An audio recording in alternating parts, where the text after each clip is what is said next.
Hello, beautiful legends, and welcome to Blunt Force Healing Podcast, episode 386. Yes, this is 386 days since this project started, and every single day I was able to blog and podcast whatever journey I'm on, which is building that bloody habit of writing every single day and podcasting every single day. Today's podcast will be about a situation that happened yesterday. It's related to Carolina Reaper pepper, but I'll leave it until the evening where I will stitch the second part together. For now, I just wanted to show you how beautiful Atlantic Ocean and Irish coast, West Coast, is today, because most of Europe is getting a bit colder vibes, while Ireland, for some reason, gets a better weather. So with this, I'll leave you to the second part. And here it is, part 2, guys. And to be honest, it seems like this episode will be 3 parts, because I'm currently driving towards Eni water again. For those of you that are not familiar with the podcast and Eni water, it's basically a river, Eni water, and it's about 10-15 minutes drive from home. I am about an hour to sunset, so still roughly about 30-40 minutes of daylight, and I want to check if any mushrooms started coming up as a second or autumn wave, because this is what I'm expecting to see, despite the fact that we had plenty of mushrooms in the summertime because of a lot of rain. I think that there will be a second wave, and I already saw a bit of signs of it when we were passing one area where there was like an old house or something, and I saw plenty of shaggy ink caps, which are very interesting mushrooms. They disintegrate into like a black ink, hence the common name, ink cap.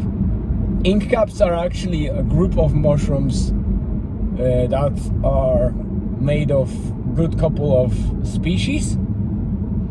Shaggy ink caps are very specific, and despite being a part of Coprinus family, which took their name from coprin, which in turn is the chemical that reacts badly with alcohol. That's why the common ink cap shouldn't be consumed after or before alcohol ingestion, about at least I think 2 or 3 hours, because they get reaction together. The coprin in the ink cap and the alcohol cause a serious stomach upset and poisoning, which isn't deadly, but I think that nobody obviously wants to go through any form of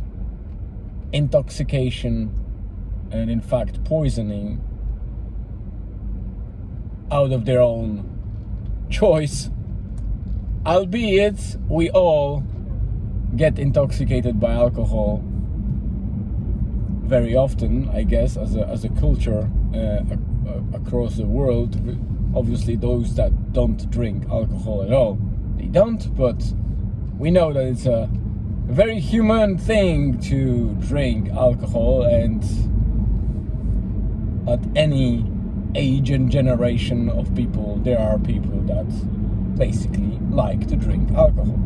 And alcohol is nothing else than just a poison or toxin to some extent, and it's just a fact.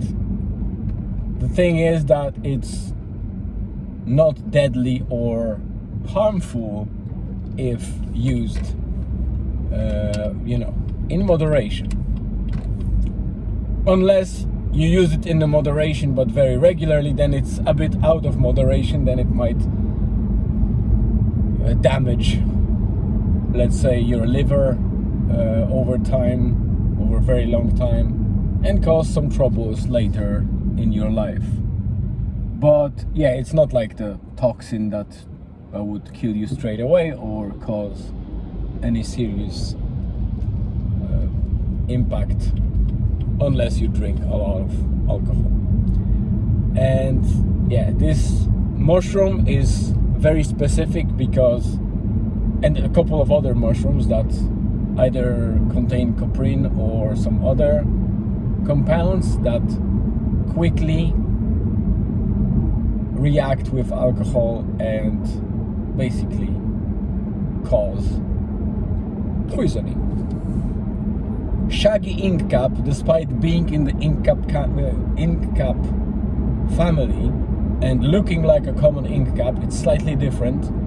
It has like a, I don't know how to call it. I'll probably put some picture at some stage and refer to this post. If you will be following the blog and the podcast, you might be able to get back, or you can just search shaggy inkcap in Google and you will see how it looks. Early stage of shaggy inkcap are not only safe to consume with alcohol and without it, but they are very tasty. And to be honest, they are on a scale of desired, mushroom taste, they are probably somewhere in the middle. So there are obviously mushrooms that are edible, but they have very low value, nutritional value and taste. There are mushrooms that have very high, for example, nutritional value, but have a bad, well, maybe not a bad taste, but taste that is bland or doesn't undistinguishable. And then obviously there are different mushrooms that might have low or high nutritional value but also have a great taste. And shaggy inkcap is probably one that has a decent taste and nutritional value, so kind of mid-range mushroom. Obviously in the early stage when it's still white and it's not showing that blackness happening, because it is a prolongated kind of long mushroom that is like a closed I don't want to say it, but it looks like a male reproductive organ. And obviously from the bottom where the ridge is of the cap, it starts getting black and slowly disintegrate like a burning match. It starts going up and turning into that black, really black ink. And in the end, you can see only a place after the mushroom that is kind of full of black matter. If it's still white, fairly early, you can pick it up. I prefer just taking a cap, slightly turn it so it detaches from the stem, and you can take just the cap. It has a handy middle, hole in it, so you can stuff it with cheese or even some meat, and you can even batter it in something and just fry it, because it doesn't require much heat to be ready to consume, and it can be a great creative dish to be made out of those long and kind of rolled caps. So it looks like a devil eye if you ever ate it. So yeah, so these are mushrooms that I found today. I think I spoke too much about alcohol and shaggy incaps because we are already almost at the 9 minutes mark. So let me just finish this with the final update that I promised yesterday. So it won't be 3-part video as I said at the beginning. I will do it 2-part video. So what happened today is when we were in Bundoran in Foam Cafe, Julian spotted a couple of things that they usually have on display from other small businesses creating different, food or beverages. And one of them was a company from Wicklow that creates hot sauces.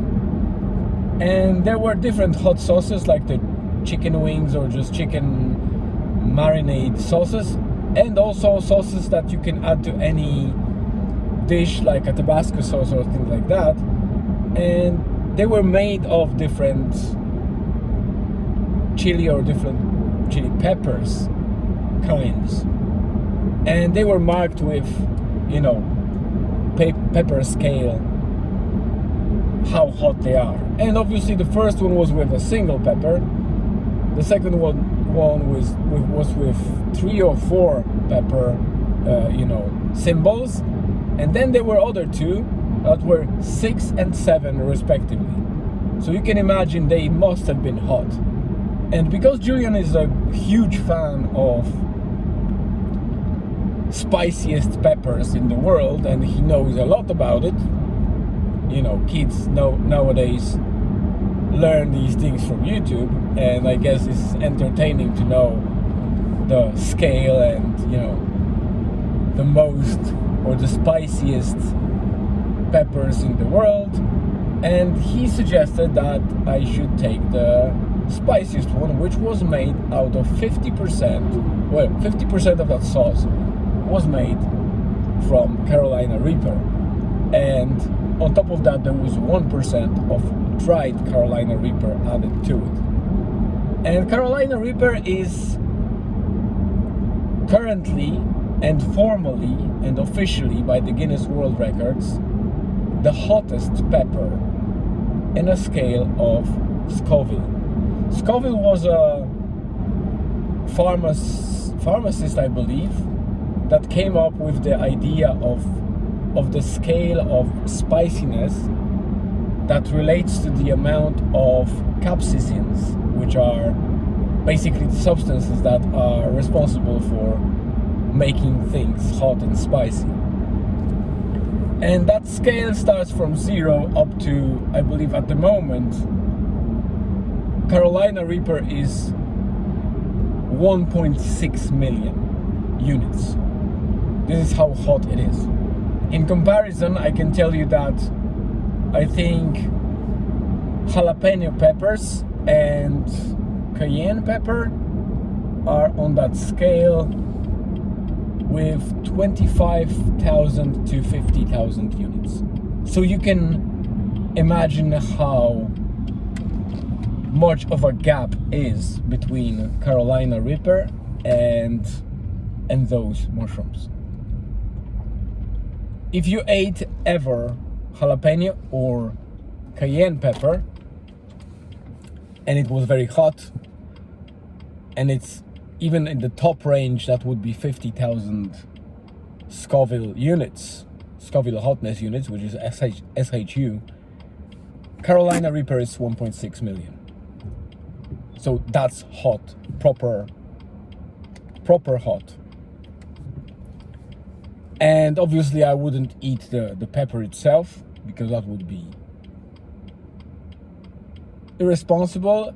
With that hot sauce we tried, I took a little bit of it and touched my tongue while we were in foam, and burning sensation was really strong, and it stayed for quite a long time. I would say good couple of minutes, spreading a little bit and kind of growing over time instead of kind of settling down. So that was a signal that it deserves its name. Then I added a little bit of that to the wrap. I think it was pulled pork wrap with some salad, etc., like the coleslaw. And it was a nice kind of addition of hotness to the wrap. But with food, obviously, all these sauces are nice, and they are not as damaging or kind of hard to swallow.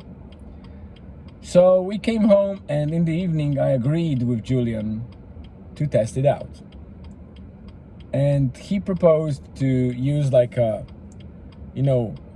kind of shot glass, like for vodka or something else, that you can use. Obviously I wouldn't fill it up because it's like 50 mils or something like that. So he covered the bottom with a small layer of it, and just enough to kind of pour it onto the tongue. And he wanted to film it for YouTube, so we have like a challenge type of thing. He prepared a glass of milk for me because water doesn't work well with those spicy things. And we went on.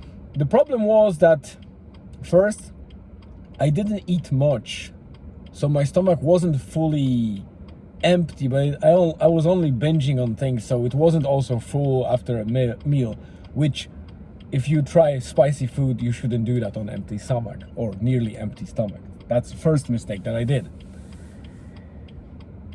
Second was the fact that I probably should go through some stages, like maybe try ghost pepper or habanero pepper, which are lower in the scale, to get used to very spicy ones. But instead I agreed with Julian and went straight for the top one. The video I will attach to the post. So there are two parts. First part is the whole challenge that I drink and the reaction straight after it. And the second part is aftermath. So post everything that happened in the middle between the video and the video that wasn't filmed. I will say that, first of all, this thing is hot, and it's really, really hot, but I think it's bearable. The hotness, the spiciness, and the burning sensation.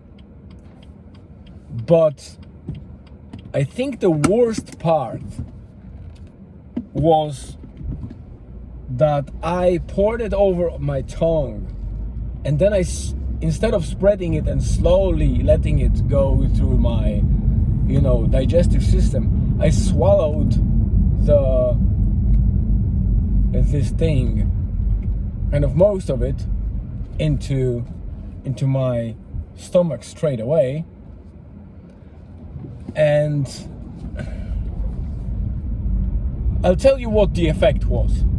The first thing I felt was obviously the burning in my mouth and the tongue, and obviously the kind of my digestive tract up to the stomach. I felt it in the stomach pretty much 2-3 minutes later, and it immediately felt like the stomach upset. So my body was reacting straight away with pain in the stomach. I went to the bathroom. I felt that my body is basically trying to get rid of stuff in the body and to prepare or kind of get rid of the whole thing because it was upsetting it a lot. So yeah, I pooped. It wasn't anything, like a diarrhea or anything like that. I just got rid of stuff in my stomach, in my intestines, and then I lied down for a while, but I didn't vomit or anything like that. That upset stopped after about 5 minutes, and I thought it's okay and it's fine, but little I knew what was coming. There was a second wave, and the second wave started about 3-4 minutes after I thought it's over. And this time my body reacted in a way that it wants to get rid of it now and without any negotiations. So I went straight to the toilet, and this time I didn't even know which side to set myself to a toilet with. So I knew that I will have to probably puke and poop, and I needed to make sure that I'm timing it right. Otherwise I would do them both together, and obviously, you know, you can't be properly set up for both sides. So to cut it short, it's not a pleasant thing. Yes, I puked. I usually have good tolerance and resistance to survive the, you know, vomiting reflex, and I can suppress it unless it's a real poison, and obviously the system will throw it away without kind of asking me for permission. But generally, like my wife, for example, or many other people, will straight away, when they feel the reflex, they will just go into the bathroom or somewhere and will just vomit. I usually wait it over and it passes away and I don't need to puke. This time, unfortunately, my body said enough is enough, and I had to turn towards the toilet bowl and I threw out everything through my mouth and nose. And you can imagine the worst part was the nose, because all that mixed Carolina Reaper with milk came out as like a blobs of curdled milk, and everything that went through my nose irritated my nostrils and the whole kind of, you know, all the way with the Carolina Reaper. So I had burning sensation in my nose, which was terrible to say the least. The vomiting probably lasted for about 5 minutes max, 10 minutes if you will, if I was kind of spitting the rest of it, kind of getting rid of all the things to make sure to clean up my body, and probably that burning sensation was slowing down for another 5-10 minutes. So I was okay after about 20-25 minutes, and I wasn't super weak, but I was weak anyway, because, you know, every time you vomit you lose a lot of energy. So I must say that in summary, that was an amazing experience, very bad feeling experience, but I can't believe that the pepper can be so spicy that it will upset the stomach. And I'm not a person that likes a lot of spicy food, but I eat spicy food to some extent and I'm fine. But this one was not about burning, because I could survive burning and I could flush it with milk. But how it irritated my stomach was the best or the worst part, and amazing kind of experience to know that your body can be upset very easily with such a strong spiciness. There are two other, I think it's called Pepper X and something else, two different kind of peppers that have been cultivated, and they're expected to be stronger than the Carolina Reaper, but they were not measured and confirmed yet by the Guinness World Records, and they are not on Scoville scale. So at the moment, Carolina Reaper is the worst. So this is the update, the part 2 of Carolina Reaper for today. I hope you enjoyed it, because I didn't, but this sauce is going into my dishes anyway. I won't be trying to do that again with the sauce itself, but I like the fact that I tried it. I don't like the fact that I was dumb enough to not prepare myself for it. But now I know how strong it is, I will add accordingly to my dishes to make them spicy. If you want to try it, I'll put the picture in the blog. The link to the blog is in the description of the video on YouTube or on Spotify. It's www.bluntforcehealing.com or just simply bluntforcehealing.wordpress.com, and you can find the post and this video as well there, because they are always combined together in the blog. So it's the best place to consume this project called Blunt Force Healing. All right, guys, we are 24 minutes in, almost 25. So I'll finish it up because I still need to stitch another minute or two from this morning as a part 1 or intro. And I think Spotify limits me to do only videos and audio of 30 minutes. So that's it for today. Thank you very much for listening and popping in. I hope you enjoyed it, and you have a great day, rest of the afternoon or evening, wherever you are. If you're in the US, you're still in early hours or kind of afternoon hours, while in Australia probably people are already sleeping. I believe Asia as well. It's a late evening, so let me just use the last half an hour of daylight and see if I can find any mushrooms. Stay tuned and see you tomorrow.